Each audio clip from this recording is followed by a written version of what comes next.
Hi, ఈరోజు మన వీడియోలో అను స్క్రిప్ట్ మేనేజర్లో ప్రత్యేకమైన అక్షరాలు టైప్ చేయడానికి ఏం చేయాలి అనేది ఈ వీడియోలో పూర్తిగా మనం తెలుసుకుందాం.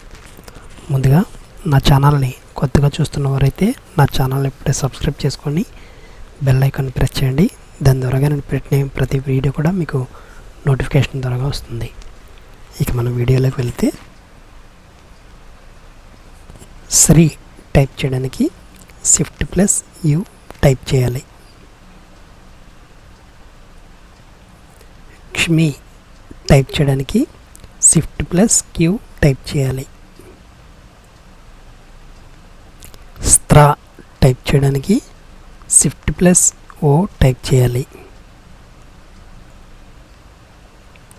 స్ట్రా టైప్ చేయడానికి Shift+P టైప్ చేయాలి. క్ష్మి టైప్ చేయడానికి Shift+N టైప్ చేయాలి. నిలువుగీత టైప్ చేయడానికి Shift+7 టైప్ చేయాలి. రావత్తు కాస్త కిందకి టైప్ చేయడానికి Shift+G టైప్ చేయాలి. ఈ వీడియో కనుక మీకు నచ్చినట్లయితే లైక్ చేయండి, షేర్ చేయండి. ఇలాంటి ఇంట్రెస్టింగ్ వీడియోల కోసం నా ఛానల్ ఇప్పుడే సబ్స్క్రైబ్ చేసుకోండి. Thank you for watching.